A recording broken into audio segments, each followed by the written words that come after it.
Alright, alright, so I finally found out what the hell this little box is. Thanks to somebody on Facebook and different things, different posts I read online. This is the remote car starter box. Apparently this car or this truck should have a remote car starter, and it doesn't. All I have is a little key to unlock the door. Maybe that's the same thing, but it won't actually start the truck because I don't have a button for it. But I'm assuming it is gonna, there should be a little thing. I should have the little clicker to start it because this is the starter relay, which 91s, 93s, none of those Chevy trucks are supposed to have. So I'm assuming since that's connected here, then it's a remote starter. So that's a little handy feature, I guess. Um, I mean, it is. Of course, it's handy, but this truck, I shouldn't have to start it even in the wintertime here. It's not going to be cold enough in this truck for me to have to use that, but something to think about later.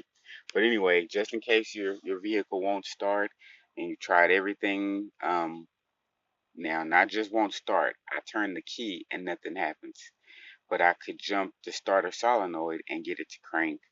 So I figure it had to be a wire. Before you go through and start changing wires and all that shit, check them at the ignition wire. At the ignition switch, and then start following the wires. And I followed them here. Power going in, nothing coming out. Followed them here.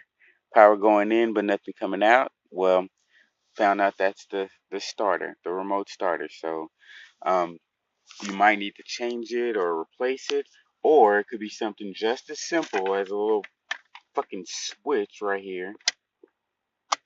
That's it. All I had to do was turn it on. It was off. I never knew what that thing was for. And sometimes while driving, I might switch it and nothing will happen because the truck's already on. But I guess I always made sure it was switched before I got ready to crank it because it cranked. I never had to switch that. But now I'm thinking about it, I thought that was something having to do with some like the fog lights or something. I might have to look into that because if that's the case, that's probably why with it off the fog. No, that wouldn't make sense. I don't know. But anyway, check out remote car starter just to make sure.